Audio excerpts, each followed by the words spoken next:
진범은 누군가 싶고 13위 공개합니다. 모모로 돌아간 소녀 살인 사건. 2008년 인도 우타르프라데시주의 한 부천. 치과 의사 부부의 딸인 14세 소녀 아루시 탈와르가 목에 수술용 메스에 의한 것으로 추정되는 자상을 입은 채 자신의 방 침대에서 살해당하는 사건이 발생했습니다. 당시 경찰이 유력한 용의자로 지목한 사람은 아루시 사망 직후 실종된 집사 45세 남성 햄라지 반자데였습니다. 아, 또 사건 직후에 사라졌으니까 되게 의심스럽긴 하네요. 뭐 당연히 도망쳤다고 생각하지. 네. 아 근데 저 어린 소녀를 왜 저 나이 많은 그 집사가 왜 그럴 일이 있었지? 자, 그런데 아루시 사망 바로 다음 날 집사 반자데 또한 목에 아루시와 비슷한 자상을 입은 채 옥상에서 숨진 채 발견되며 사건은 또다시 미궁에 빠졌습니다. 살인 용의자도 죽은 채로 발견된 거예요? 그렇죠. 아니 같은 상처로? 수법이 똑같잖아. 그렇죠. 그러면 범인이 같은 사람이라는 건데? 유력한 용의자가 사라진 직후 경찰이 새롭게 지목한 용의자는 다름 아닌 아루시의 친부모 탈와르 부부였습니다. 아, 진짜 아니길 바랬는데. 당시 조사관들은요, 집사 반자데와 딸 아루시가 부적절한 관계인 것을 알게 된 탈와르 부부가 딸 아루시를 명예살인한 것이라며 정황을 근거로 부부를 기소했습니다. 하지만 탈와르 부부는 그저 옆방에서 자고 있었을 뿐이라며 억울함을 호소, 무죄를 주장했습니다. 그리고 치열한 공판 끝에 2013년 재판부는 집사 반자데의 시신이 발견됐을 때 신원을 모른다고 답했던 점, 딸 아루시의 장례와 범행 현장 청소를 급하게 처리하려 했던 점 등을 수상히 여겨 결국 탈와르 부부에게 무기징역을 선고했습니다. 사건 발생 약 10년 뒤인 2017년 이 사건은 새로운 국면에 접어들게 됩니다. 꾸준히 억울함을 호소했던 탈와르 부부는 결국 항소하고요. 그 결과 재판부는 탈와르 부부에게 증거 불충분으로 무죄를 선고. 아루시 살인 사건은 다시 원점으로 돌아가게 된 겁니다. 한때 인도를 뒤흔들었던 미궁에 빠진 살인 사건. 과연 소녀를 살해한 진범은 누구일까요? 진범은 누구인가 싶고 12위를 공개합니다. 살인자가 숨긴 진실. 1980년 7월 베트남 함단 구역 20대 여성 A씨가 살해당하는 사건이 발생했는데요. 자, 사건 다음 날 당시 사건 현장에 있던 남성 보 떼가 용의자로 지목 체포됐습니다. 실제로 그의 바지에서는 피해자의 혈흔이 발견됐지만요. 전 사람을 죽이지 않았습니다. 아, 정말 억울해요. 자, 이렇게 억울함을 호소했던 보 떼. 하지만 결국 그는 증거 불충분으로 석방됐습니다. 아, 바지에 묻은 피는 뭡니까? 자, 사실 보 떼는 사건이 발생한 지역의 유일한 의료인으로요. 누가 쓰러졌다길래 달려가서 피해자 맥박을 재고 상태를 살폈어요. 그래서 바지에 피가 묻은 거라고요. 라며 무죄를 주장했습니다. 그렇게 증거 불충분으로 석방된 보 떼. 하지만 사건 발생 14년 뒤인 1994년 보 떼가 사망하기까지 A씨 살인 사건의 진범은 끝내 밝혀지지 않았습니다. 비록 세월이 많이 흘렀지만 피해자의 아들 B씨는 희망의 끈을 놓지 않았습니다. 어머니를 살해한 진범을 밝히기 위해 수십 년 동안 증인을 탐문하고 용의자의 행적을 쫓고 끈질기게 진실을 파헤쳤는데요. 그러던 중 아니, 그 사람 돈 없다더니 갑자기 부자가 됐잖아. 의심스러운 정황을 파악. 결국 피해자 아들 B씨의 증언을 토대로 재수사가 이루어지면서 상황이 반전. 2022년 1월 마침내 기적적으로 진범이 밝혀졌습니다. 보태입니까? 보떼니 아니냐가 제일 궁금한데요? 수십 년간 베일에 쌓여있던 진범의 정체는 바로 쫑딘찌 피해자의 친척이었습니다. 딘찌는 금품을 목적으로 피해자를 살해 이후에 그는 거처를 옮겨 다니며 숨어 산 건 물론 3번 이상 개명, 나이까지 속여 공안의 추적을 피해왔는데요. 하지만 결국 사건 발생 42년 만에 진범 딘찌가 숨겨왔던 추악한 진실이 드러났습니다. 그 가족들한테도 얼마나 손가락질했겠어요. 아 그러니까 제 그 집 아들이래, 그 집 딸이래 물어가면서. 그때는 진짜 도와주려고 하다 피가 묻었나 보다. 그리고 결국 누명을 벗지 못하고 세상을 떠나버렸습니다. 아 진짜. 살인범이란 누명을 쓰고 억울하게 세상을 떠났던 보태의 아들 보응옥은요. 아버지와 가족의 원한을 드디어 풀었습니다. 라며 안도의 한숨을 내쉬었는데요. 하지만 안타깝게도 진범 딘찌의 살해 혐의는 공소시효 만료로 처벌 불가. 딘찌는 법적 처벌을 면했다고 합니다.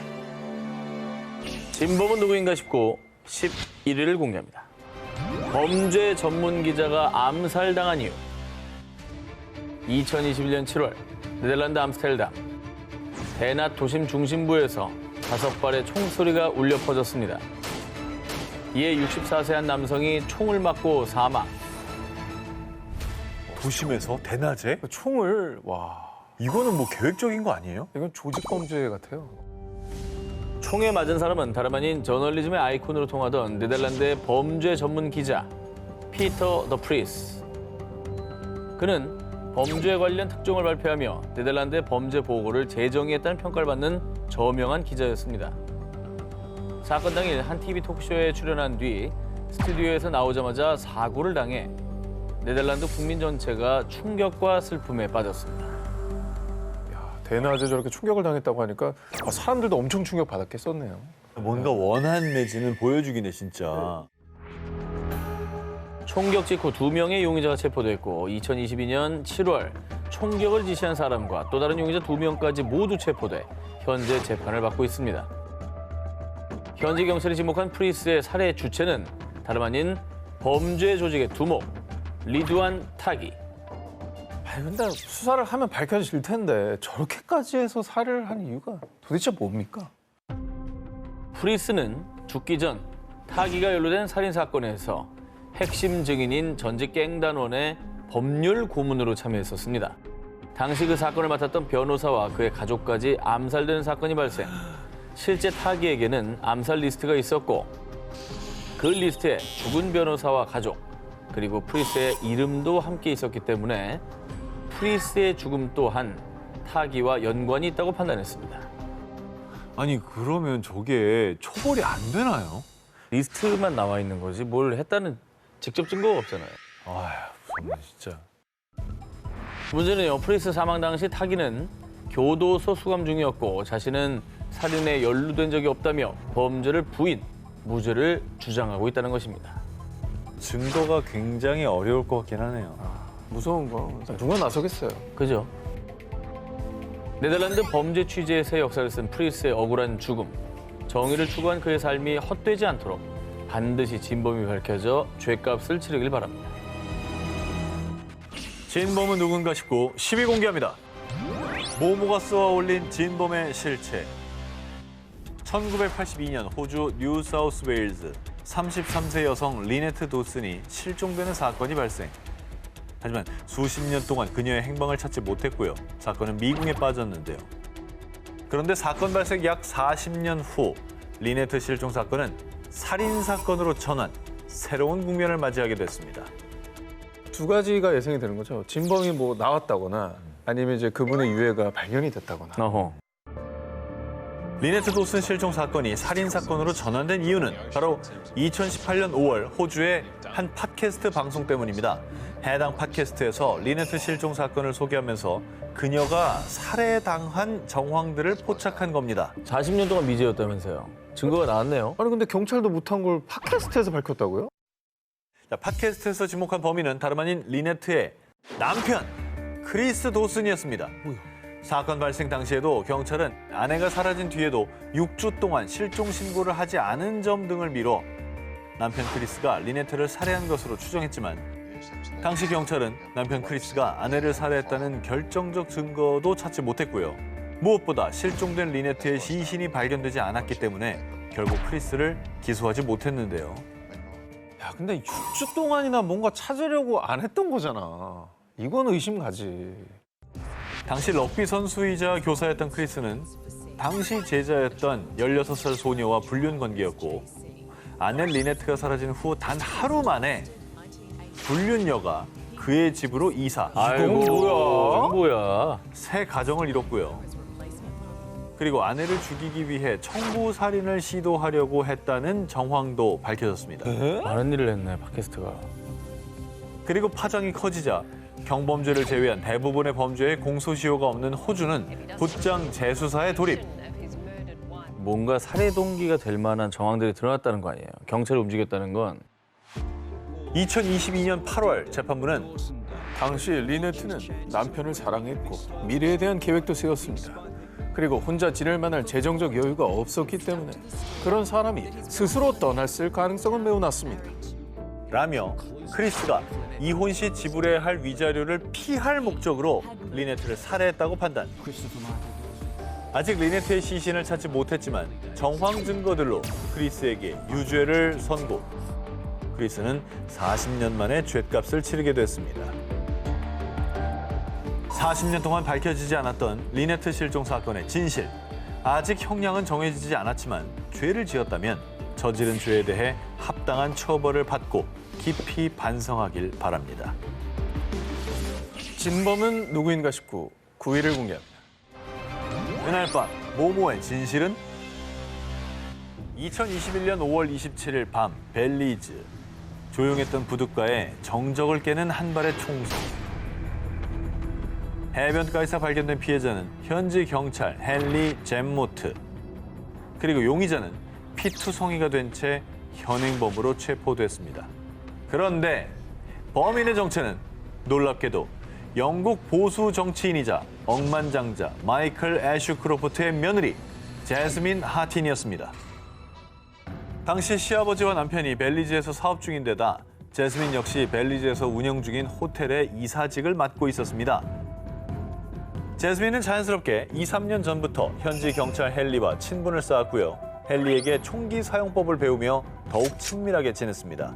그리고 현지 경찰에 따르면 사건 당일 밤도 둘이서 술을 마시던 중 제스민이 총을 다루다가 헨리의 오른쪽 귀 뒷부분을 쏴 죽음에 이르게 했다고 밝혔는데요. 제스민 역시 기억이 잘 안 나요. 방아쇠가 어떻게 당겨졌더라? 모든 건 다 실수였어요. 자신의 총기 조작 미숙으로 인한 우발적인 사고였다고 인정했습니다. I'm just saying, like, 그래가지고 약간 이상한데. 일단 근데 범인이 맞는 거 아니에요? 어쨌든 안타까운 총기 그건 사고 인정한 아닙니까? 거지. 그러니까 우발적이었다. 빵 쏜 거잖아. 사고다. 일단 제스민이 기소된 혐의는 과실치사가 맞습니다만 그런데 유족에 따르면 제스민은 과실치사가 아니라 살인으로 기소되어야 해요. 마치 처형당하듯 총에 맞았다고요. 총성의 흔적 그리고 헨리가 24년 경력의 베테랑 경찰이었던 점을 들어 우발적인 사고가 아닌 고의적인 살인이라고 주장했고요. 그리고 많은 이들 역시 제스민의 계획된 살인이라고 믿었는데요. 그 이유 And the perfect bullseye. 어우, 백발백중인데? Watermelon explodes. 제스민의 주장과는 달리 그녀가 수준급 사격 실력 보유자이며 이를 감추고 있다고 주장했습니다. That masterful shot. 뿐만 아니라 일각에선 두 사람이 내연 관계이며 치정에 의한 살인 사건이 아니냐는 온갖 의혹이 제기되기도 했는데요. 하지만 제스민은 헨리는 자신의 친구였다며 모든 의혹을 부인, 끝까지 단순한 사고일 뿐이었다고 주장했고요. 내년 4월에 다시 재판이 열릴 예정이라고 합니다. 이게 정말 실수에 한 건지 고의에 한 건지 이게 중요하겠어요. 그죠? 근데 이거는 하늘과 땅 차이지. 하늘과 땅 차이죠. 과연 범인과 고인 그리고 부둣가만이 알고 있는 그날의 진실은 무엇일까요? 진범은 누구인가 싶고 8위를 공개합니다. 살인자의 정체는 뭐뭐? 2017년 8월 중국 안의성 한 남성이 22년 전 발생한 한 살인 사건의 용의자로 체포됐는데요. 자, 그런데 놀라운 건 그의 범죄가 권위 있는 문학상을 받은 한 추리 소설 속 내용과 굉장히 흡사했다는 겁니다. 오, 가끔 저런 거 있잖아요. 소설이나 작품 보고 모방하는 범죄. 오 그렇죠. 없으면 건가? 좋겠지만 있죠. 있죠. 그런데 더욱 놀라운 건 범인의 충격적인 정체. 살인 사건의 범인은 바로 해당 소설을 쓴 유명 작가 리우 용비아오였습니다. 그 뭐야 이게 소설이 아니고 에세이였어요? 자기 범죄 내용을 그대로 소설로 쓴 거라고요? 뭐야? 아, 이게 자기가 쓴 대로 했는지, 자기가 한 걸 쓴 건지. 그가 쓴 소설은 중국 유명 추리 소설로요. 한 여성 작가가 살인을 저지르고 도망치는 내용을 담고 있는 게 그의 상황과 비슷해 실제 자신이 과거 범죄를 모티브로 쓴 것이 아니냐라는 의혹을 사게 됐는데요. 소설보다 더 끔찍했던 그날, 그 사건이 일어난 시점으로 돌아가 보겠습니다. 1995년 11월 중국 저장성 후저우의 한 여관. 당시 생활고를 겪던 리우는 금품을 훔치려다 주인의 눈에 띄었고 우발적으로 주인 부부와 그들의 손자 그리고 직원까지 살해한 후 달아났는데요.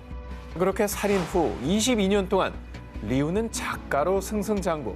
앞서 말씀드린 이 추리 소설은 문학상을 탔을 정도로 인기를 끌었습니다. 아니 얼마나 현실감 있는 글을 썼겠어요. 그치? 경험담인데. 싫어하니까. 간이 크다. 하지만 그의 성공은 오래가지 못했는데요. 경찰은 사건 당시 여관에 묵던 손님 중 안의성 말투를 쓰는 사람이 있었다는 단서와 약 6만 개의 지문 샘플을 분석해 마침내 리우를 범인으로 지목했고요. 집에 들이닥친 경찰을 마주한 리우는 22년 동안 오늘만 기다렸습니다. 드디어 정신적 고통에서 벗어날 수 있게 됐어요. 라며 순순히 자신의 죄를 모두 자백했던 겁니다. 예상은 했구나. 근데 너무 비겁하다. 궤변이죠. 궤변이죠. 자신의 고통이 컸다면 자백했어야지. 자수했어야지. 왜 이제서 잡으니까 그 얘기를 합니까? 잠깐의 탐욕에 눈이 멀어 돌이킬 수 없는 잘못을 저지른 한 남성. 늦었지만 이제라도 그 죄값을 치르고 깊이 반성하시길 바랍니다. 진범은 누구인가 싶고 7위를 공개합니다.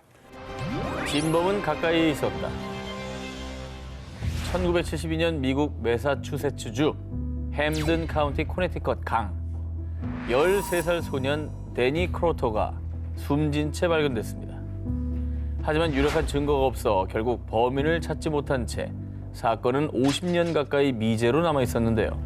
그런데 2019년 지방검사 앤서니 글루니가 부임하면서 이 사건을 다시 적극적으로 파헤치기 시작. 수사팀을 새로 꾸려 수천 장의 문서와 수십 년치의 증거를 샅샅이 뒤지며 수사는 새로운 국면을 맞았습니다. 저분이 뭔가 꽂히는 게 있어서 이걸 다시 시작한 건가요? 새로운 게 뭔가 나왔을 것 같아요. 네. 그러다 다시 주목받은 오래된 편지 하나.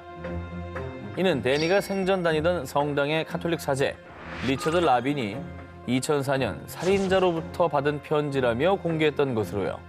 편지는 범인이 자신의 살인을 시인하는 내용이 담겨져 있었습니다. 그런데 편지를 재감정한 결과 편지의 언어 패턴이 편지를 공개한 라빈과 일치. 이에 수사팀은 그를 유력한 용의자로 특정했습니다. 그리고 알고 보니 라빈은 아동 성범죄자. 결국 성직을 박탈당했던 두 얼굴의 인물이었습니다. 그러니까 의도적으로 수사에 혼선을 주기 위함인지 그렇죠. 아니면 뭔가 고백을 하고 싶어서 그냥 허위 연극을 한 건지. 그런데 라빈은 데니가 사망하기 하루 전날 데니를 강둑에서 폭행한 사실만 인정. 내가 다시 강둑에 갔을 땐 데니는 이미 죽어 있었어요. 난 죽이지 않았다고요. 데니 살해 혐의는 끝까지 부인했습니다. 하지만 수사당국은요, 사건 당시에도 라빈이 살인범이란 명확한 물리적 증거만 없었을 뿐 라빈을 유력 용의자로 의심했었고요.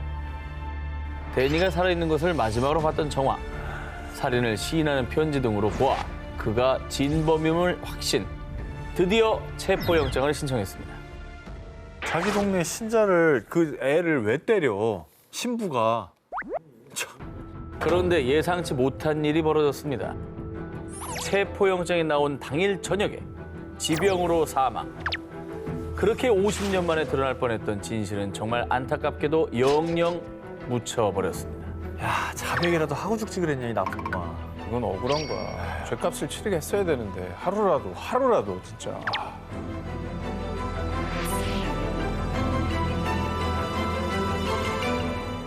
진범은 누구인가 싶고 6위를 공개합니다. 65년 만에 밝혀진 진실. 1956년 1월 어느 날 미국 몬태나주 그레이트 폴스 한 공원 인근에서 10대 남녀 보글과 컬리츠키가 무참히 살해됐습니다. 두 사람 모두 총을 맞아 사망. 부검 결과 이 소녀 컬리츠키에선 성폭행 흔적까지 발견됐습니다. 50년 되면 뭐 DNA 기술이 있겠습니까? 범인을 잡을 방법이 있나요? 이거 뭐 총탄 같은 뭐 다른 증거는 없었던 건가요? 그 어떤 단서도 찾지 못했고요. 결국 사건은 미제로 남았는데요. 그런데 2012년 경찰이 이 사건을 재조사. 과학수사의 발달로 과거 피해자 컬리츠키 부검 당시 확보한 증거에서 이 범인의 DNA를 확보하는 데 성공했습니다. 경찰은 이 DNA 증거를 토대로 2019년 컬리츠키의 이웃 케네스 굴드란 남성을 용의자로 지목했는데요. 수십 년간 미제로 남아있던 사건이 드디어 밝혀지나 싶은 순간. 그런데 정말 안타깝게도 용의자 굴드는 2007년에 이미 사망, 심지어 화장까지 한 상태였습니다. 근데 굴드가 진범은 맞을까요? 사실 이 경찰이 굴드를 용의자로 지목하기까지도 쉽지 않았습니다. 굴드는 범죄 전력이 없었기 때문에 범죄자 DNA 데이터베이스에 정보가 등록되지 않은 상태였습니다. 하지만 경찰이 그를 용의자로 특정할 수 있었던 건 상업용 DNA 데이터베이스 덕분이었는데요. 보통 잃어버린 가족을 찾기 위한 목적으로 등록하는 가족 찾기 데이터베이스를 활용해 범인의 DNA와 일부 일치하는 DNA를 발견했고요. 그 DNA의 주인공이 바로 굴드의 가족들이었던 겁니다. 이에 경찰은 정확한 분석을 위해 굴드의 자녀들을 간곡하게 설득했습니다. 당신 아버지가 범인일 수도 있습니다. 하지만 피해자와 유족들은 60년 넘게 고통받고 있어요. 제발 진실이 밝혀지게 도와주십시오. 그렇죠. 유족들은 뭐 비록 범인을 처벌하지 못하더라도 대체 누가 범인인지 진실이라도 알길 바라지 않습니까? 굴드의 자녀들한테는 정말 엄청 괴로운 선택이겠다. 내가 이거를 제공함으로써 우리 아버지가 살인범이 될 수도 있는 거잖아요. 살인범의 자식이 되는 거잖아요. 결국 굴드의 자녀들은 진실을 밝히기 위해 DNA 채취 검사에 응했습니다.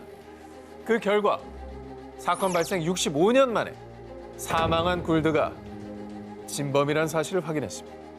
아오. 진범을 결국 찾았군요. 찾았네요, 진짜. 피해자의 유족들은요. 65년 만이긴 하지만 적어도 누가 그랬는지 진실을 알게 됐잖아요. 이제라도 진실이 밝혀져 조금이라도 억울함을 풀게 된 것에 감사를 표했습니다. 발전한 과학기술과 경찰의 끈질긴 집념 덕분에 65년 동안 가려진 진실을 밝힐 수 있었습니다. 진범은 누구인가 싶고 5일 공개합니다. 6살 소년의 기괴한 죽음. 1994년 11월 28일 영국. 경찰서로 걸려온 신고 전. Go ahead, call the police. My son hasn't come back from school yet. Pardon? I said a report of my son missing. He hasn't been back from school. Right. 하지만 다음 날 실종됐던 6살 소년 리키는 숲속에서 잔혹하게 살해된 채 발견됐는데요. 정말 기괴하게 리키의 시신은 나체로 이 마치 별 모양처럼 양팔과 양다리를 크게 벌린 상태였습니다. 뭔가 약간 그 종교 같은 거 결부된 거 아니에요? 뭔가 범인의 메시지 같기도 하고요. 수사에 착수한 경찰은 사건 2달여 만인 1995년 1월 용의자를 체포했습니다.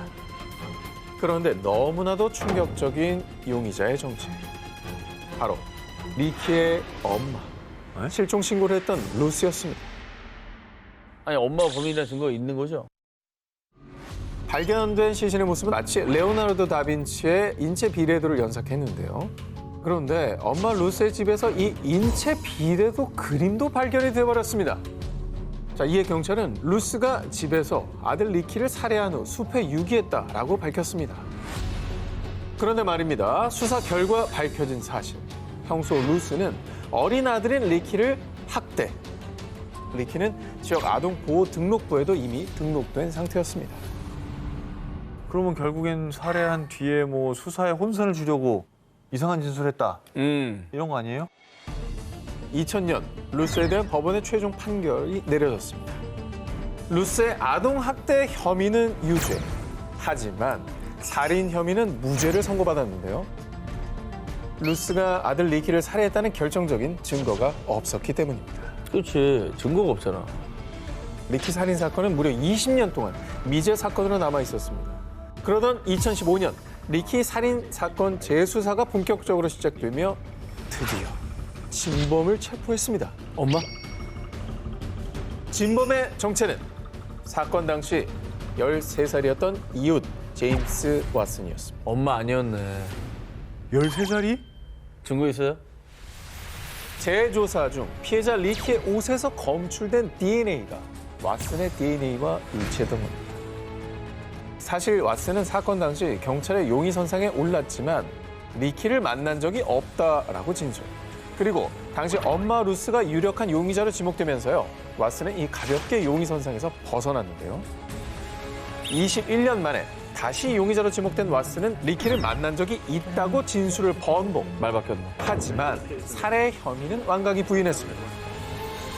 오호, 말이 바뀌었다는 이거는 조금 이상한데? 그리고 왓슨의 형 앤드류가 왓슨이 생전에 리키 집에 수차례 방문했다고 진술. 또 1994년 살인 사건이 있기 몇 달 전 왓슨이 리키의 동급생을 성추행한 혐의도 확인했습니다. 결국 리키 살인 혐의로 기소된 왓슨은 사건 발생 28년 만인 2022년 최소 15년형의 유죄 판결을 받았습니다. 진범은 누구인가 싶고 4위를 공개합니다. 모모 때문에 옥살이한 남자. 2016년 11월 미국 콜로라도주 덴버의 법원. 한 여성을 구타 후 성폭행했던 진범으로 지목된 남성 클라렌스 모제스 L의 재판이 열렸습니다. 그런데 그는 자신의 결백을 주장. 과연 모제스는 진범이 맞을까요?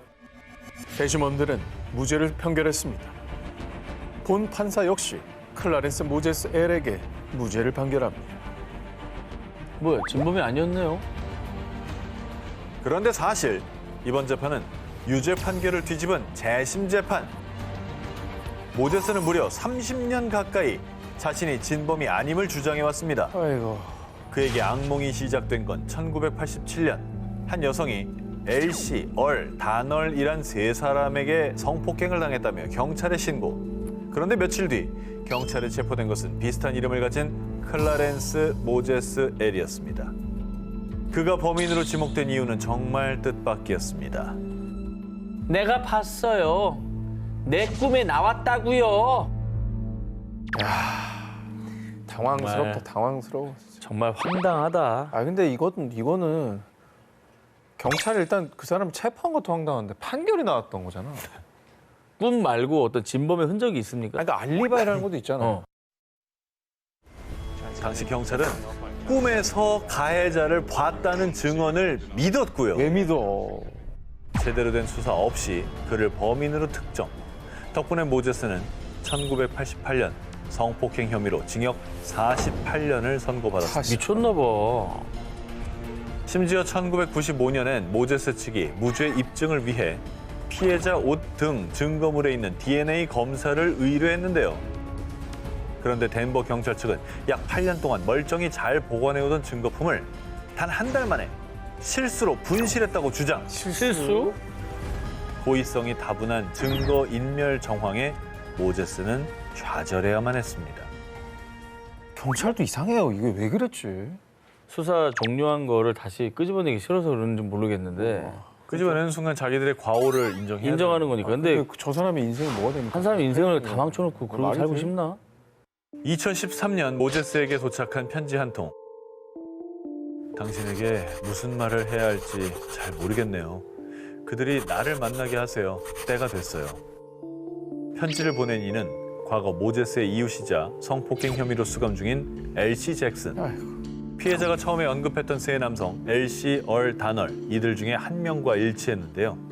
엘시 잭슨은 자신이 진범임을 무려 26년 만에 고백. 억울하게 옥살이를 했던 모제스는요. 진범의 증언이 뒷받침되며 2015년 조건부 석방. 드디어 그토록 외쳤던 진실을 인정받았습니다. 아니 진작 죄를 고백해야지 뭐 26년 동안 뭐에 가만히 있다가 인제 와서 그러냐고.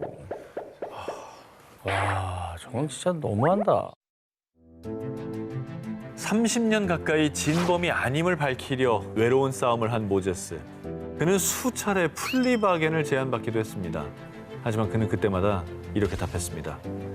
내가 저지르지도 않은 죄를 인정하는 것보다 48년을 모두 복역하는 것이 낫겠소. 진범은 누구인가 싶고 3위를 공개합니다. 억울한 사형수의 모모.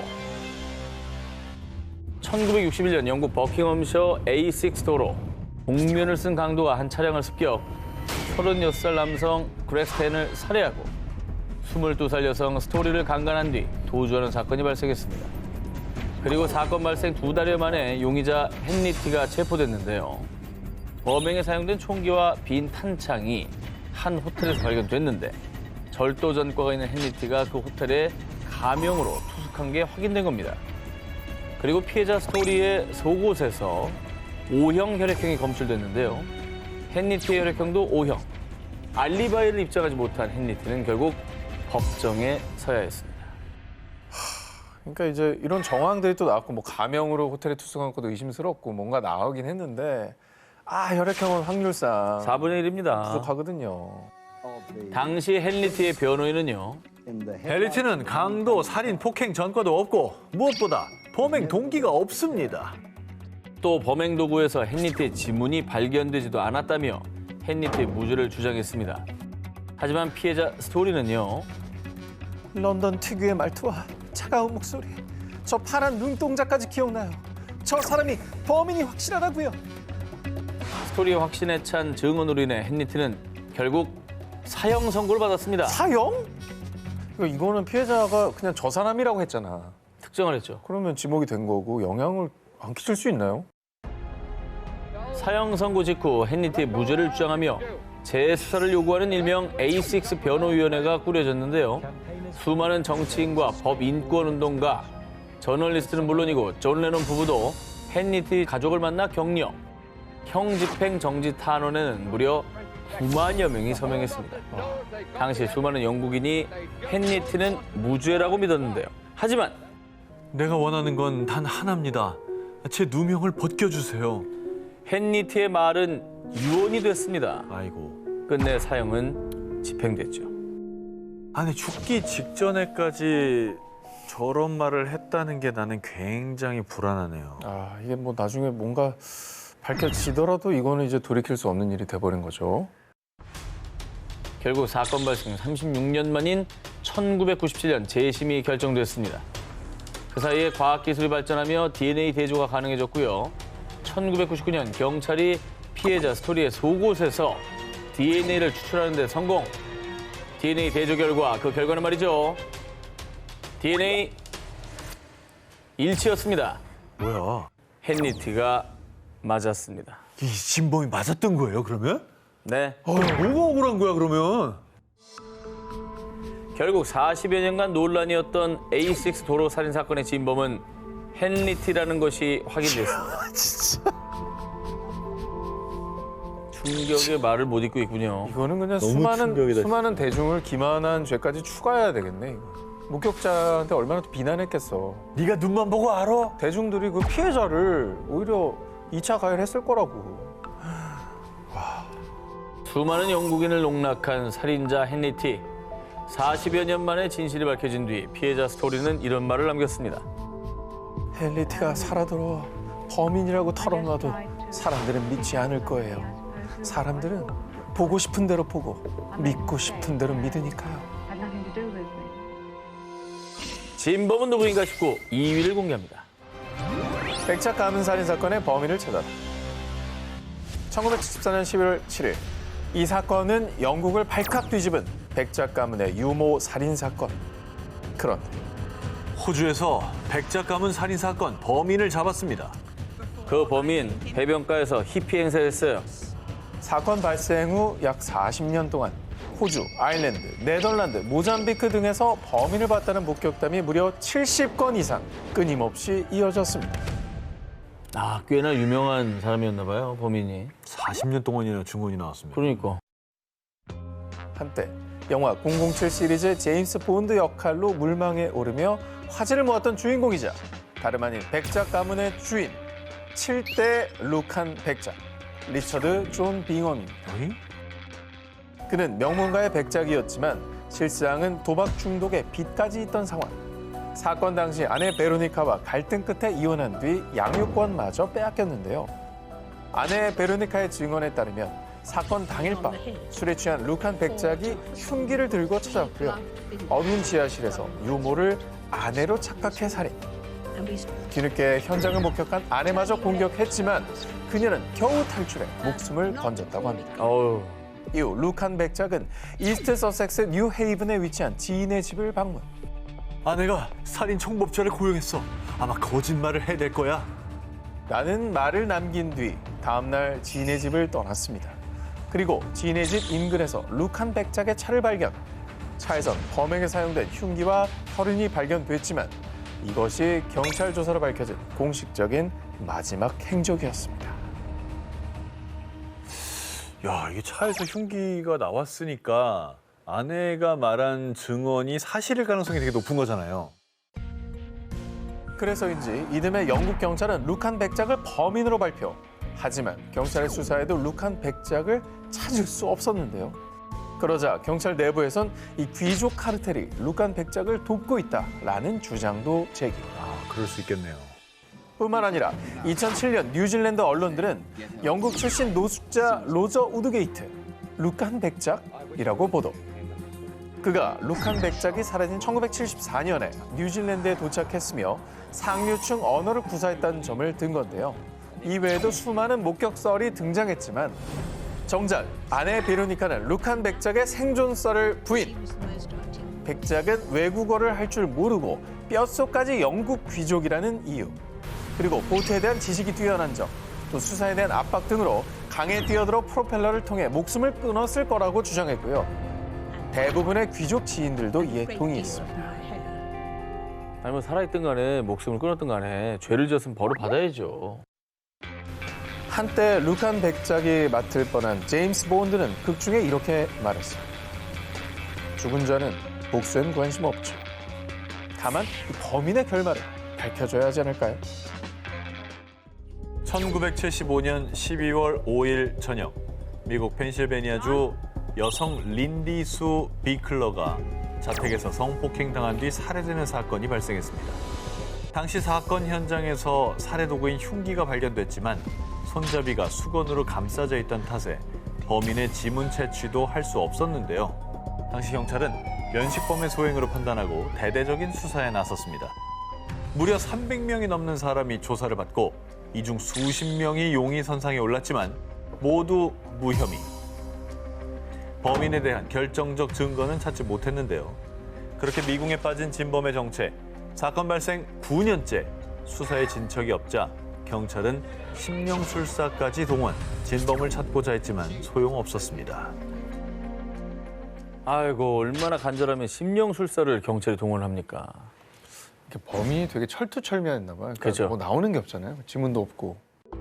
하지만 경찰은 포기하지 않았고 사건 발생 22년이 지난 1997년 피해자 비클러의 옷에서 용의자의 DNA를 확보했습니다. 이 DNA를 데이터베이스에 확인한 결과 아이고. 안타깝게도 일치하는 DNA가 없었는데요. 그리고 또다시 시간이 흘러 2020년 용의자의 DNA를 재분석한 결과 용의자의 조상이 이탈리아 가스페리나 출신임을 확인했습니다.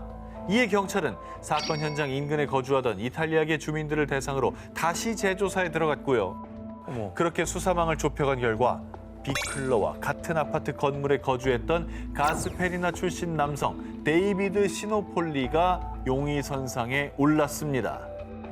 그냥 고향 때문에 체포된 거잖아요. 가스펠리나 뭐 출신이면 뭐 다 범인인가? 그러니까. 당시 시노폴리는 수사에 적극 협조하지 않았고 결국 경찰은 시노폴리를 체포하지 못했습니다. 하지만 결국 경찰은 결정적인 증거를 확보했습니다. 무려 46년이라는 긴 추적 끝에 경찰이 확보한 결정적인 증거는 바로 커피잔! 2021년 2월 시노폴리가 한 공항에서 다 마신 커피잔을 쓰레기통에 버렸는데요. 이때 그 틈을 놓치지 않고 경찰이 쓰레기통에 버린 커피잔을 수거! 그렇게 시노폴리의 DNA를 채취해냈습니다. 범인의 DNA와 커피잔에서 검출한 시노폴리의 DNA를 대조한 결과 일치!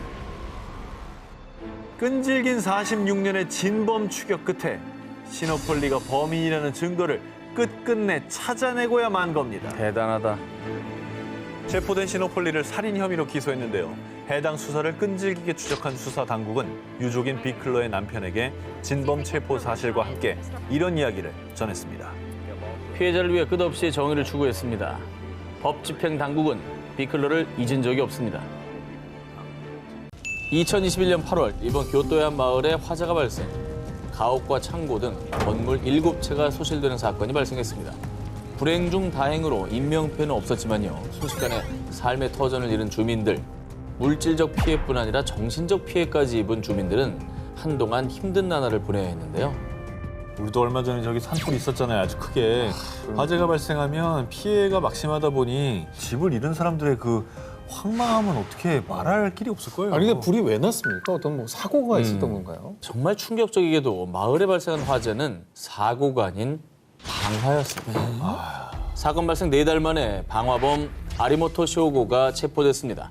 자, 그런데 그가 경찰에 진술한 방화 동기가 무엇이었느냐?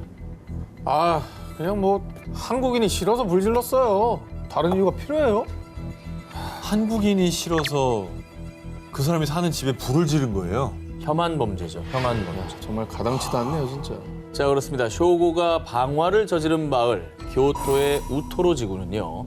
태평양 전쟁 당시 일제가 군용 비행장 건설을 위해 강제 동원했던 조선인 노동자들이 모여 지내면서 마을이 형성된 곳입니다. 일제가 패망한 뒤 그 어떠한 보상도 받지 못하고 고국으로도 돌아오지 못했던 조선인들.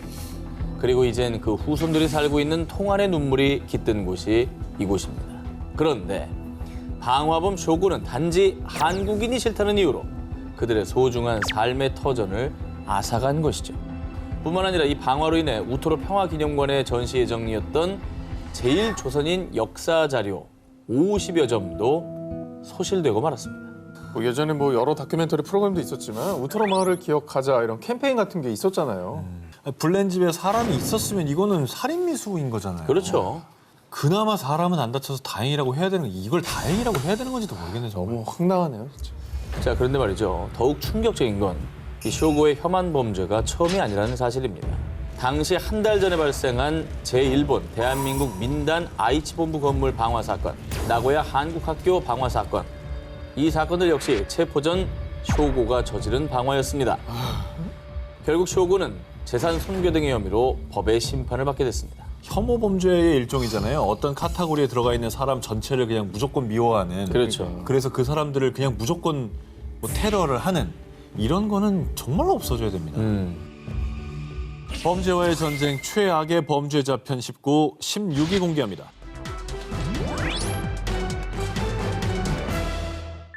2021년 러시아 야로슬라브에 위치한 한 아파트에 모인 세 남성.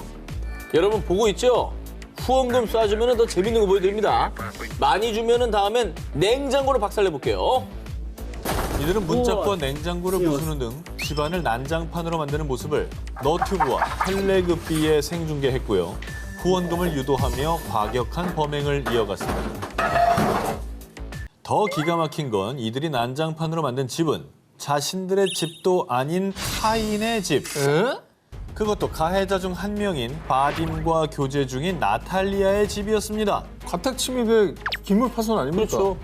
후원금이 뭐라고 여친의 집을 쑥대밭으로 만든 건데요. 그런데 이건 빙산의 일각에 불과합니다. 이들이 생중계한 건 앞서 보신 난동 영상이 다가 아니었습니다. 주동자 바딤은 정말 악랄하게도 두 친구와 모의해 나탈리아에게 약물을 투여 그녀가 의식을 잃자 집단 성폭행한 뒤 쓰레기장에 유기. 심지어 이들은 끔찍한 범행을 저지르면서도 아무런 죄책감 없이 고작 후원금 때문에 이 과정을 생중계했고요. 이후 그녀의 아파트에서 난동을 부리는 후안무치한 태도를 보였습니다. 돈에 눈이 완전 멀어버렸네. 아 근데 저걸 보면서 경찰에 신고한 사람이 없었어 하는 거예요? 그 막아줄 사람이 없고 다 후원금을 쐈다는 거예요? 그 후원금을 쏜 사람도 문제가 있는 거 아닌가? 신고를 해야지. 사건 발생 후 경찰은 조사를 시작. 저희가 예전에 소개했던 후원금 때문에 여자친구를 성폭행하고 베란다에 방치해서 사망케 했던 러시아의 스트리머 사건을 포함해 일명 쓰레기 스트리밍 논란이 끊임없이 지속되자 러시아 내에서 후원금 때문에 범죄를 저지르는 스트리머들을 처벌하라라는 강력한 제재를 요구하는 목소리가 높아졌고요. 이에 러시아 당국은 후원금 명목으로 범행을 저지르는 스트리머들을 처벌하고 쓰레기 스트리밍 콘텐츠를 금지하는 법안을 도입했습니다. 범죄의 전쟁, 최악의 범죄자 편 19, 15일을 공개합니다. 모모에 묶인 여인의 인생. 이번엔 올해 겨울 전 세계적으로 공분을 산 피해자의 모습부터 보여드립니다. 마음의 준비를 하십시오. 不能， 무슨 我 상황이죠? 给你拿个衣服穿上吧。 목이 묶여있죠, 쇠사슬에. 能不能？ 아, 지금 뭐 묶어진 거예요? 목이 묶여있는 거예요, 문어. 개처럼. 아, 근데 구조하신 분이 저거를 고발 영상을 찍으신 거네요. 예. 사람을 어떻게 사슬로 저렇게 묶고 지금 의사소통도 잘 안 되는 되죠. 것 같은데 겁에 질려있죠. 이게 지금 무슨 상황인지 모르겠네요. 자, 올해 1월이었습니다. 중국 장쑤성 쉬저우의 한 마을을 찾은 블로거에 의해 드러난 충격적인 광경입니다. 그곳에는 의사소통도 제대로 안 되는 한 여성이 도저히 사람이 살 수 없는 더러운 곳에서 마치 가축처럼 쇠사슬에 묶여 있었습니다. 我这样说话，你能不能听懂？不，我跟你说话能。 자, 그런데 그녀를 쇠사슬로 묶어놓은 것은 놀랍게도 그녀의 남편인 둥 씨였습니다. 심지어 남편 둥 씨는 자신과 아이들은 바로 옆에 있는 멀쩡한 집에서 생활했지만 아내는 돼지우리만도 못한 곳에서 노예처럼 부리며 금수만도 못한 대우를 받고 있었습니다. 이 정말 자기 애를 낳은 자기 부인을 정말 도대체 왜 그런 걸까요? 아니 좀 너무 심한 말이 나올까 봐 지금 발언을 조심하게 되네요. 부인을 떠나서 사람한테 어떻게 저래? 자, 두 사람의 관계는 시작부터 정상적이지 않았습니다. 양 씨로 알려진 이 여성은 세 차례 납치 및 인신매매를 당한 범죄 피해자였습니다. 자, 그러다가 1998년부터 둥 씨 부자에게 팔려와 무려 8명의 자녀를 강제로 출산, 폭력과 학대를 견디다 못해 급기야 조현병을 앓게 됐습니다. 남편이란 작자에 의해 쇠사슬에 묶여 감금당하는 처지가 된 건데요. 뿐만 아니라 남편 둥 씨는 자신의 범행을 대수롭지 않게 여겼는데요. 너무 상식 바뀌네요 진짜. 그러니까 인신매매를 저지른 범죄자가 이런 말을 한다는 게 그리고 본인의 자식을 8명이나 낳아준 고마운 사람이고 내가 챙겨야 될 사람인데 이건 그러면 안 되는 거 아닙니까? 평생을 훔쳐간 거죠. 저 사람의 평생을. 또 저 자식들은 저런 엄마를 보면서 어떤 생각을 하고 자랐을까? 이 같은 범죄자의 뻔뻔한 태도에 사람들은 대분노. 그런데 사람들이 분노한 이유는 또 있었습니다. 조사 결과 인신매매 같은 건 없었습니다. 아, 다시 조사를 해보니 인신매매가 맞았습니다. 엄중 처벌하겠습니다. 사건 발생 초창기인 1월 말에서 2월 초 당시 정부가 겨울 세계 스포츠 대회를 앞두고 중국 내에서 인신매매 사건이 이슈가 되자 대외적인 이미지 때문에 정보를 통제하고 사건 은폐를 시도했다는 의혹이 제기됐는데요. 아이고. 하지만 이미 전 세계에서 대대적으로 보도가 된 데다가 심지어 중국 내에서도 논란이 되자 2월 10일 뒤늦게 공안은 양 씨의 인신매매 사실이 없었다는 기존의 발표를 번복했습니다.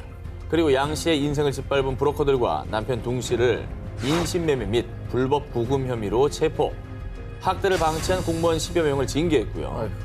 지난 3월엔 인신매매 처벌 강화 및 전쟁을 선포하며 부랴부랴 뒷수습에 나섰습니다. 그리고 처벌할 생각을 해야지. 이게 알려질 게 두려워서 이미지 때문에 이거 덮으려고 했다는 게 이게 괘씸한 거죠. 범죄와의 전쟁, 최악의 범죄자 편 19, 14위를 공개합니다. 모모 팔아넘긴 비정한 남성. 2021년 10월 베트남 미성년자 인신매매 혐의로 체포된 로 포펑. 그런데 그가 범행을 저지른 데는 나름 사연이 있었다는데요. 제가 심장병 진단을 받았는데 치료비가 없어서 홧김에 그런 거예요.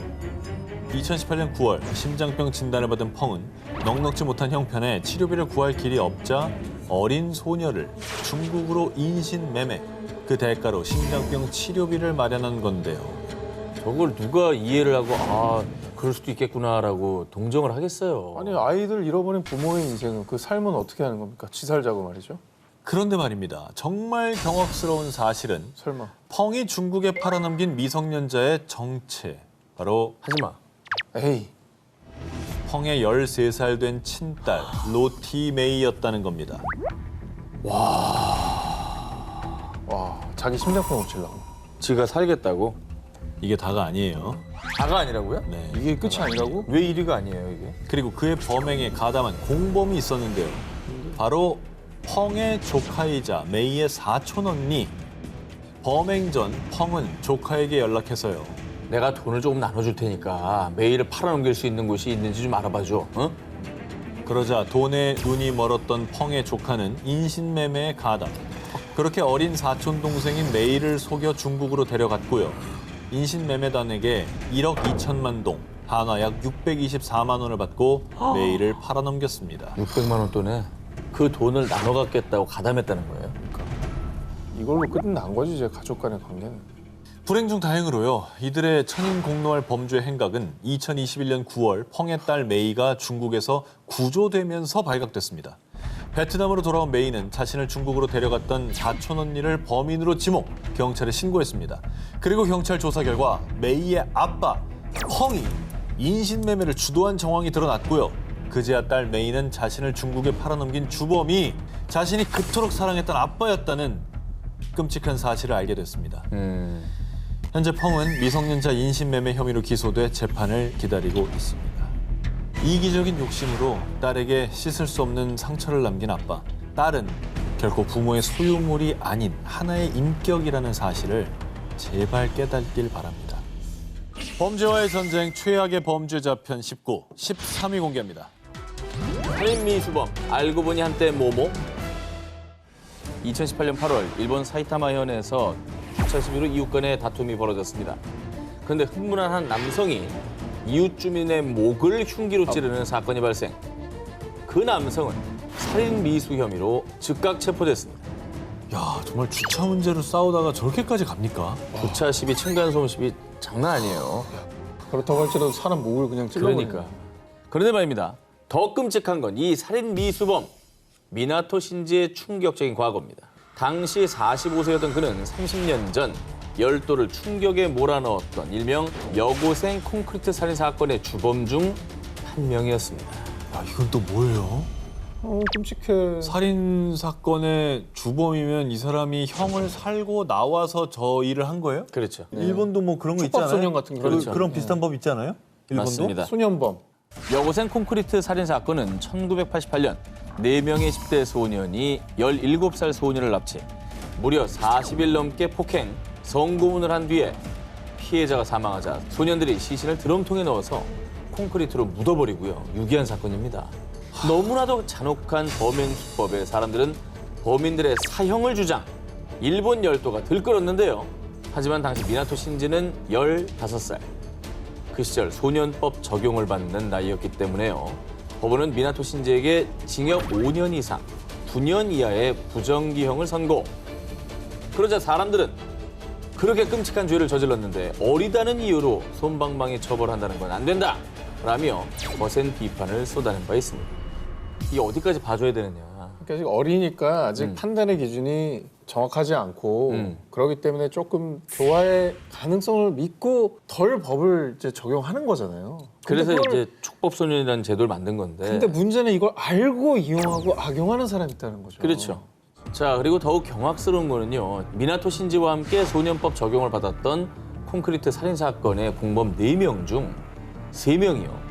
출소 이후에도 납치와 감금, 폭행, 사기 등의 혐의로 또다시 수감됐었다는 사실이었습니다.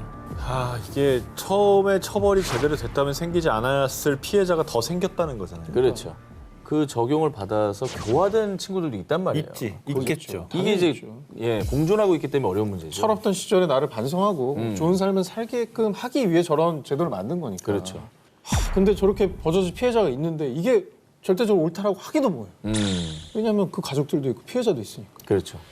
그래서 이제 소년법 적용 연령을 좀 낮추자 이런 의견도 있잖아요. 그죠? 그렇죠. 예.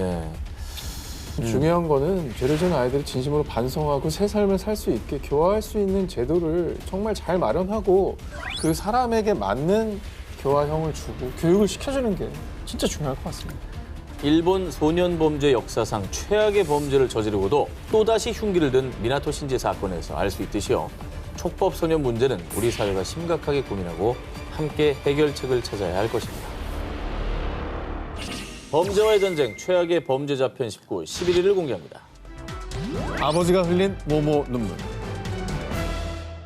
2020년 11월 중국 충칭시 1살 샤오장과 2살 슈에슈의 남매가 아파트 15층 베란다 밖으로 추락, 사망하는 사건이 발생했습니다. 한순간에 벌어진 끔찍한 사고에 남매의 친부 장보는 제가 비명소리를 듣고 달려갔을 땐 이미 추락한 뒤였어요. 애들을 신경 쓰지 못한 제 자신이 너무나 밉습니다. 세상을 잃은 듯 바닥에 주저앉아 가슴이 찢어질 듯 오열했습니다. 왜 안 저러겠습니까? 자기 자신을 제일 원망하게 되죠. 아니 근데 오늘 주제 때문에 너무 불안한데. 나도 불안한데. 자, 그런데 말입니다. 얼마 후에 밝혀진 충격적인 사실. 아이들의 추락이 단순한 사고가 아니었다는 겁니다. 그리고 더욱더 놀랄 만한 건 사건의 범인, 하지 마요. 아이들의 아빠인 장보였습니다. 저건 소시오패스, 사이코패스 이런 거 아니에요? 어떻게 자기 아이들을 죽여놓고 저런 연기를 하지? 아 머리 아파. 자, 지금부터 수사 과정에서 드러난 기막힌 사건의 전모를 모두 말씀드리겠습니다. 사고 발생 후 장보의 전처이자 사망한 아이들의 친모인 천메이리는 이 사건에 대해서 의구심을 가졌습니다.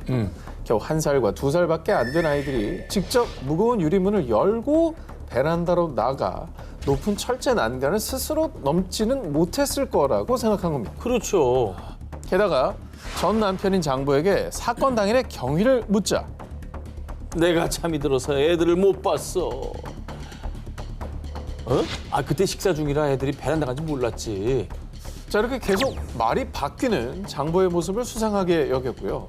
그리고 결정적으로 在视频中，他特别的痛苦，撞墙啊，怎么样的？我觉得他就是在演戏，就是他对孩子根本就没感情。 행동에 일관성이 없었구나. 그렇습니다. 평소 아이들에게 관심이 없었던 사람이 땅바닥에 주저앉아 오열하는 저 모습이 가장 의심스럽다고 합니다. 자, 그렇게 친모 천씨 신고로 재수사에 돌입한 결과 어린 남매의 추락사는 단순 사고가 아닌 친부에 의한 고의적인 살인 사건으로 밝혀졌던 건데요. 왜 이렇게 이상한 놈들이 많지 오늘 진짜. 근데 오열하던 모습이 너무 역겹네요. 아니 근데 이건 왜 그런 거래요? 왜 자기 애들을 그렇게 죽인 거래요? 장보가 친자식을 살해한 이유는 더욱더 충격적입니다. 애인과 헤어지지 않으려면 애들을 죽여야만 했어요. 제 애인을 기쁘게 해주고 싶었다고요. 평소 장보의 자녀들을 못마땅하게 여겼던 장보의 애인 예쟁첸이 살인을 종료합니다. 이 두 사람은 사건 한 달 전부터 수차례 메시지를 주고받으면서요. 살인 방법, 성공 가능성 등을 논의 치밀하게 계획했습니다. 그렇게 사건 당일 두 사람은 계획대로 어린 남매를 베란다로 강제로 끌고 와 창밖으로 아이들을 집어 던졌던 겁니다. 아니 마지막에 자기가 던져지면서 자기 아빠의 얼굴을 봤을 때 그 애는 어떤 생각을 했을까? 너무너무 어리석다. 너무 어리석어. 사건 조사 후 진실이 밝혀진 뒤 중국 법원은 추악한 행태를 저지른 그들에게 사형을 선고했는데요. 비뚤어진 사랑에 눈이 멀어 천륜을 저버린 비정한 아버지. 지옥에서라도 그 죄를 갚아야 할 겁니다.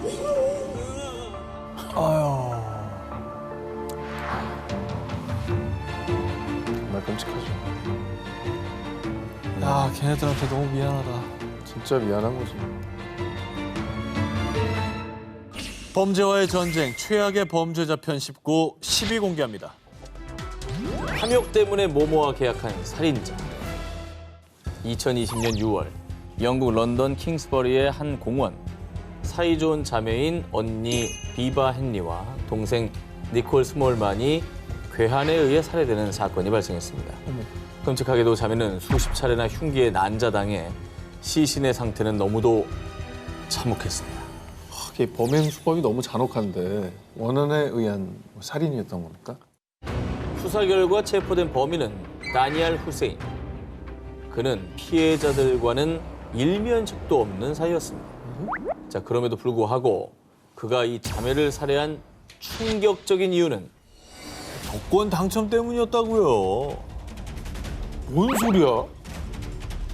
아니 복권 당첨이랑 살인이랑 뭔 관계예요? 이게 뭔 소리예요?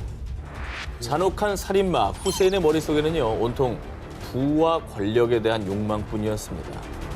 후세인의 주장에 따르면 난 지옥의 왕에게 재물을 바치는 대가로 복권 당첨이 되는 계약을 체결했다고요. 하나로 약 5,200억 원 상당의 복권에 당첨되는 조건으로 오컬트 신앙의 악마인 루키포게의 르포칼레에게 사람을 제물로 바쳤다는 겁니다. 실제로 후세인의 방에서는 3장의 복권이 발견됐고요. 그는 평소 온라인 커뮤니티에서 사탄주의와 신비주의에 대해 연구하는 악마와 흑마법 등에 단단히 심취해 있었다고 합니다. 자, 그런데 그가 자신의 피로 서명한 악마와의 계약서에는요, 또 하나의 충격적인 내용이 있었습니다. 제게 부와 권력을 주시면 6개월마다 최소 6명의 여성을 죽여서 바치겠습니다. 저 피로 쓴 거 봐. 짜증나. 사인 바이 뭐야? 에휴. 근데 진짜 소름 돋지 않아요? 만약에 체포 안 됐으면 그러니까요. 6명씩 여성들이 살해됐을 거 아닙니까? 계속 죽였겠죠. 네. 복권은 당연히 안 됐을 거고 복권이 안 된 게 재물이 부족해서라고 생각했을 거고 뭐야? 더 많은 재물을 바쳐야겠다 이렇게 생각을 했겠죠. 후세인은 결국 영국 법원으로부터 종신형을 선고받았습니다. 부와 권력에 대한 삐뚤어진 욕망으로 생면부지의 2 여성을 잔혹하게 살해한 남자. 본인 스스로가 악마가 된 최악의 범죄자였습니다. 범죄와의 전쟁 최악의 범죄자 편 19, 8위를 공개합니다. 모모 거절하자 살해? 2021년 7월 파키스탄.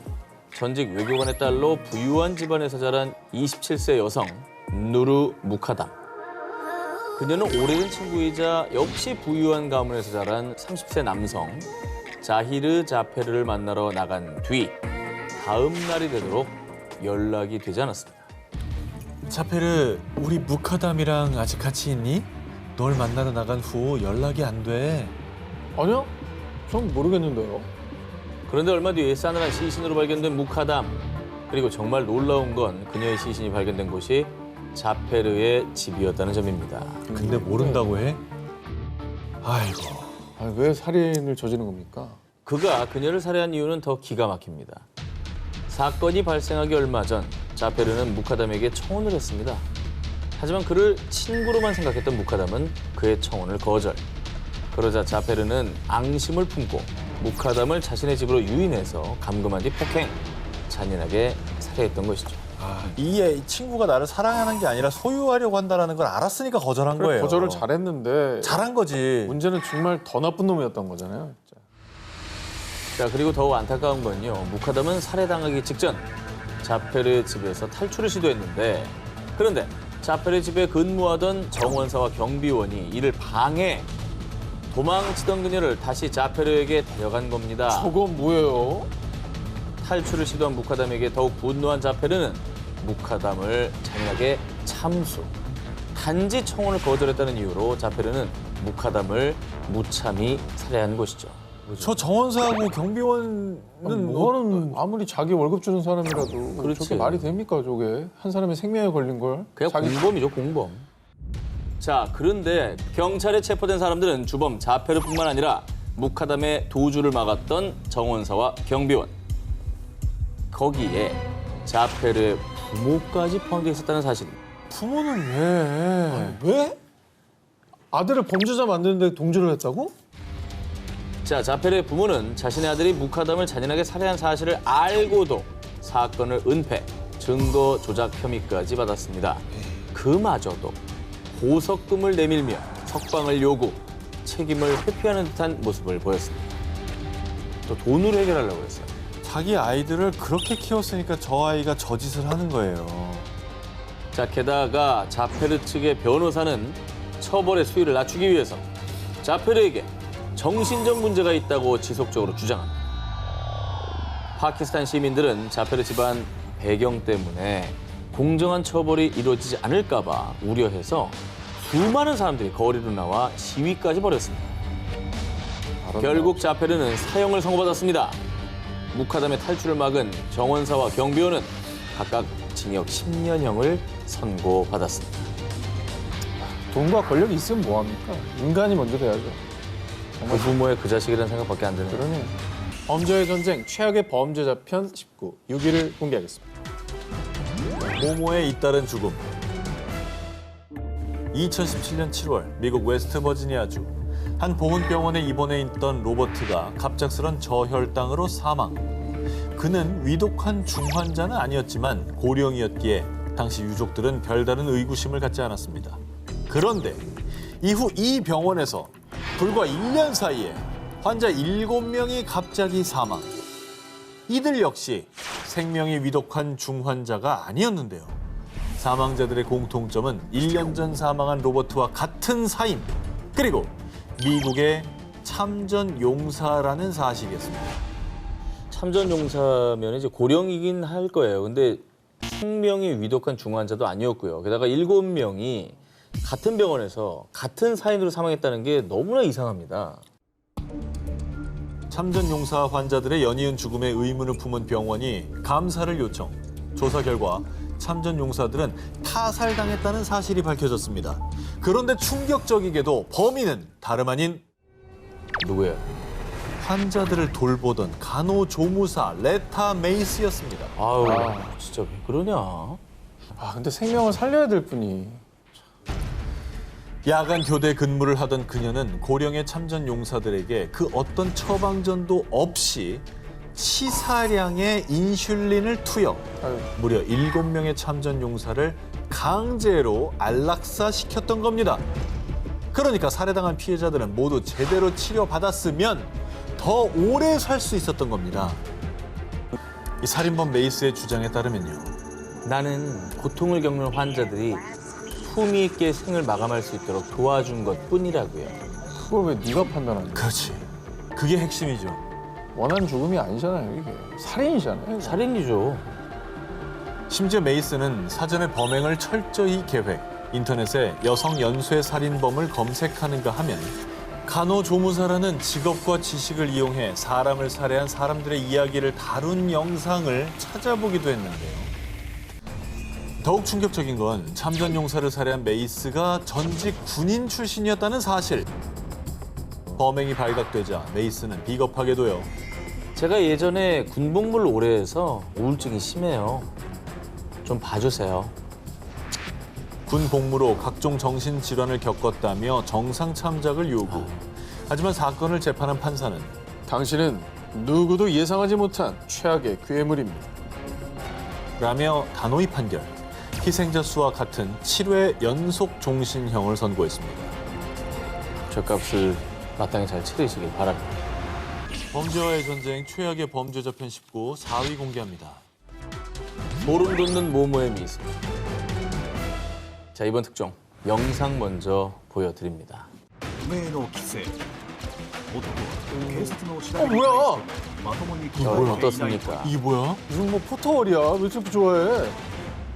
연행되는데 지를 카메라가 찍는다고 좋아하는 거예요? 설마? 충격적이게도 영상 속의 남자는 2014년 12월 일본 도쿄에서 이웃 여성을 흉기로 수차례 찌른 뒤 경찰에 체포된 32세 남성 다나카 카츠히코. 뭐야?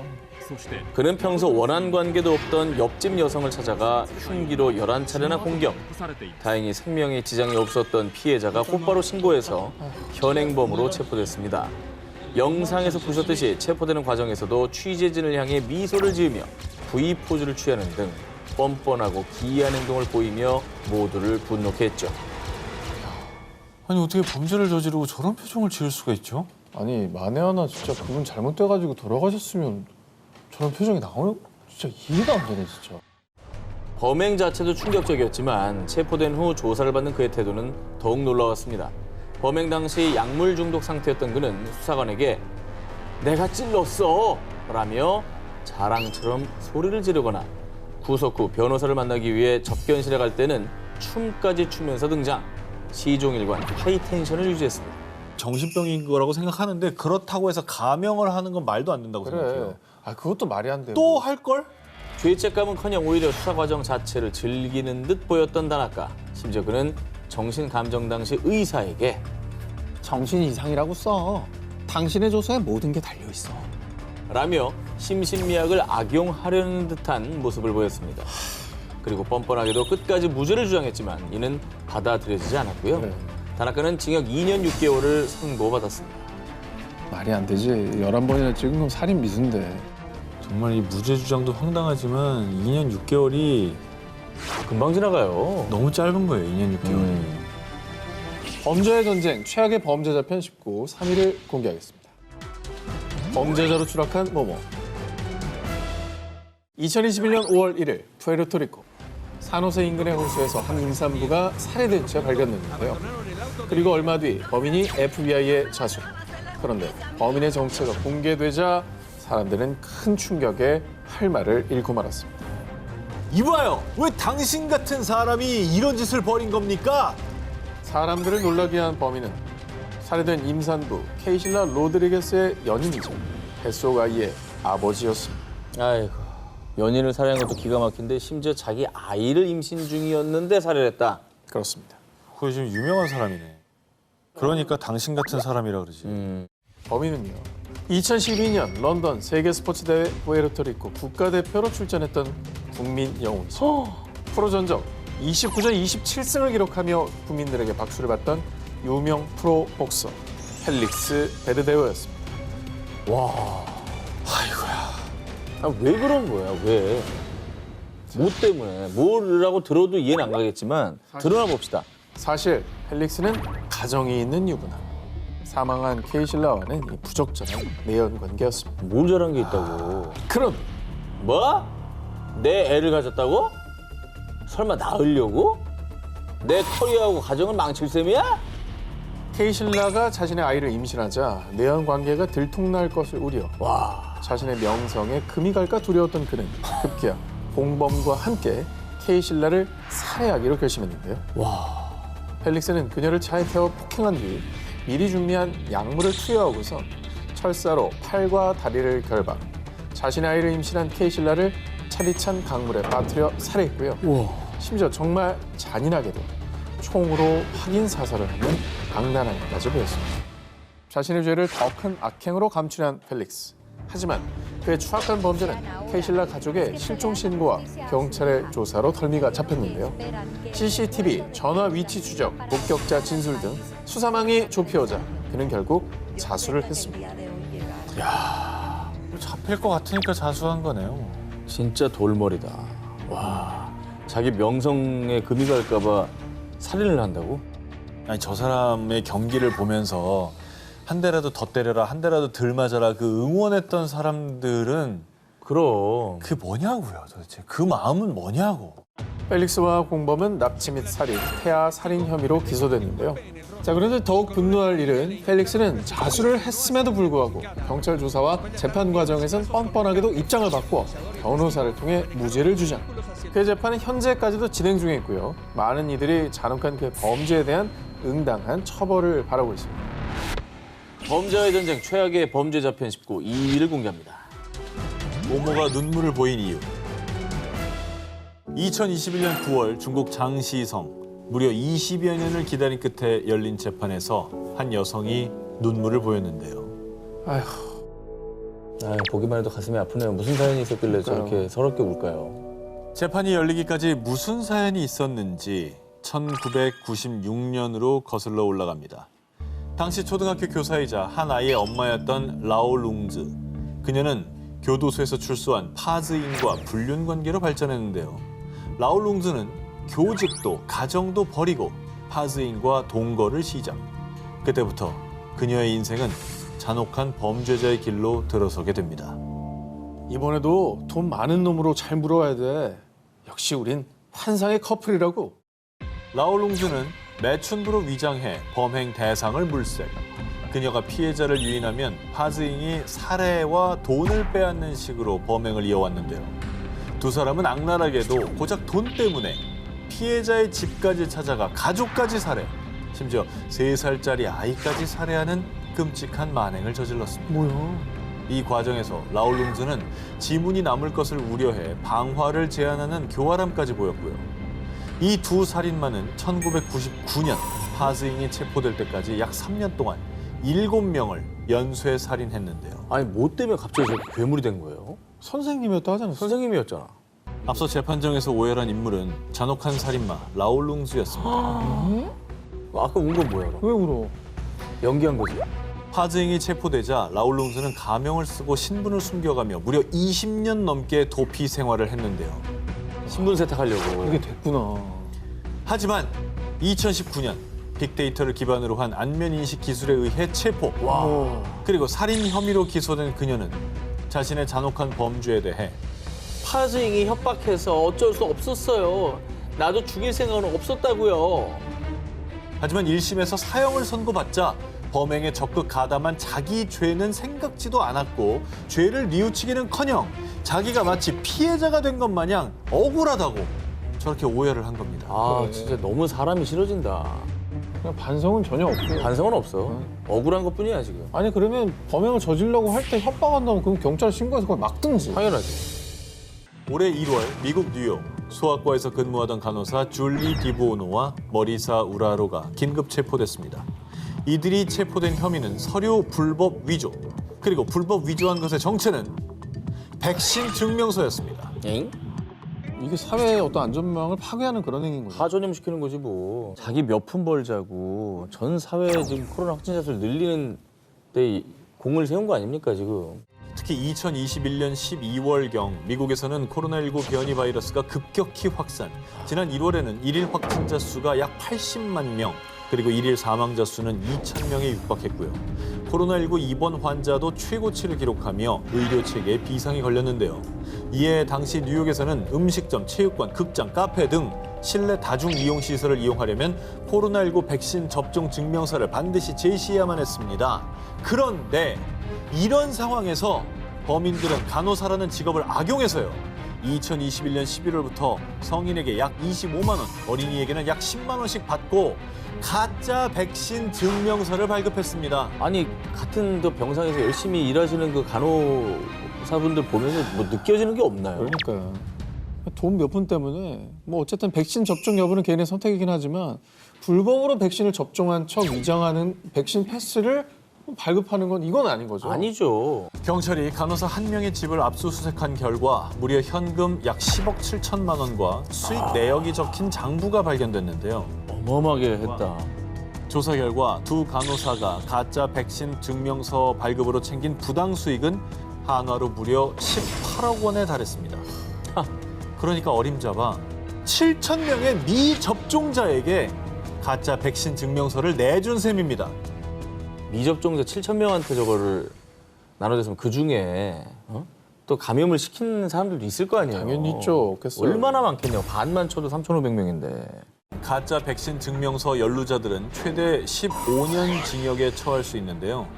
하지만 탐욕스러운 범인들은 자신들이 평소 모범적인 경력을 쌓은 존경받는 간호사들이었다며 무죄를 주장하고 있습니다. 될 근거도 애지간히 없었나 보네요. 지난 경력을 들먹일 정도면 뭐 자기가 뭐 자기를 존경해요? 뭐예요? 존경은 남한테 나오는 거지. 자기가 왜 존경합니까? 그런 말을 하는 게 더 창피하지 않나? 1997년 11월 콜롬비아 페레이라에서 시신 25구 발견. 1998년 2월 콜롬비아 제누아에서 시신 2구 발견. 불과 4개월 사이 잇따라 발견된 어린아이의 시신. 수사 초기 콜롬비아 내전으로 인한 대량 학살 또는 종교 집단의 소행으로 추정했지만요. 희생자 전원이 소년이라는 점, 시신에서 발견된 고문의 흔적, 그리고 유사한 살해 방식의 주목, 연쇄 살인일 가능성에 무게를 두고 대대적인 수사를 이어나갔는데요. 아이들이 또 아이들을- 필요야. 아유. 아이들만 골라서 왜 이랬대. 근데 이제 더 많은 희생자가 나오기 전에 빨리 좀 체포했어야 될 텐데 희생자가 너무 많네요. 그러던 중 1999년 경찰은 강간 미수 혐의로 루이스 가라비토를 체포했습니다. 자, 그런데 경찰은 가라비토의 집을 수색하던 중 그동안 연쇄 살인범에게 희생된 아이들의 신상 정보가 담긴 신문 기사 스크랩을 발견. 경찰의 추궁에 가라비토는 결국 자신이 지난 연쇄 살인 사건의 진범이라고 실토했는데요. 그런데 말입니다. 사실 내가 죽인 애들은 훨씬 더 많어. 경찰이 못 찾은 거지. 아이고 잘났다 진짜. 가라비토는 지난 7년 동안 54개의 도시를 돌아다니며 무려 138명을 살해했다고 자백한 겁니다. 그의 주장에 따르면 밝혀지지 않은 사건들을 포함해 희생자는 자그마치 300명이 넘을 것으로 추정되었습니다. 저거는 학살 아니에요? 그거 왜 죽였답니까? 무슨 죄를 지었어요, 소년들이? 네, 빈민가에서 태어난 가라비토는 알코올 중독자였던 아버지로부터 상습적으로 폭행을 당했다고 하는데요. 결국 이를 견디다 못해 가출. 하지만 학력도 변변치 않은 기술도 없었던 탓에 길거리 생활 역시 고난의 연속이었다고 합니다. 그러자 가라비토는 자신의 상처를 해소하기 위해 연약한 아이들을 찾기 시작. 여기 맛있는 음료수 있는데 아저씨랑 놀러 갈래? 내가 용돈 벌게 해줄게. 이리 따라와봐. 빈민가의 소년들을 타겟으로 범해 배고픈 아이들의 환심을 샀고요. 그렇게 경계 없이 자신을 따라 나선 소년들을 잔혹하게 살해한 겁니다. 비겁하다, 비겁해. 비겁하네요. 연약한 애들만. 끔찍한 괴물은 무조건 사형시켜야 한다 라며 많은 이들이 분노에 들끓었는데요. 이에 콜롬비아 법원은 그가 영원히 감옥에서 나오지 못하도록 징역 1853년형을 선고했습니다. 그런데 내가 시신 위치 알려주면은 형량 줄여주는 겁니까? 피해 소년들을 어떤 방식으로 살해했고 시신이 어디 있는지 알려주는 조건으로 사법 거래가 이루어지면서 그의 형량은 대폭 감형. 2001년 그는 최종적으로 징역 40년형을 선고받았는데요. 하지만 가라비토는 여기에 만족하지 않고 자신의 모범적인 교도소 생활을 이유로 조기 석방을 요구하기도 했습니다. 아니, 감형을 1800년을 받은 거야? 수많은 소년들을 죽음으로 몰고 간 최악의 연쇄 살인입니다. 그가 저지른 죄의 무게가 얼마나 무거운지 절실히 깨달아야 할 것입니다. 네, 1위는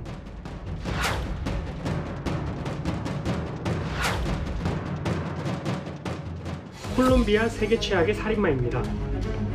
피해자 수가 감히 상상할 수 없을 정도에 달하고 성폭행 및 살해 동기 또한 자신이 어릴 적 겪어온 고통을 본인보다 연약한 사람들에게 더 전가하기 위함이었다는 것으로 그 동기마저도 경악스러울 따름입니다. 더욱이 재판을 받으면서 반성하는 모습이 전혀 없어 최고의 형을 선고하는 것이 마땅해 보입니다.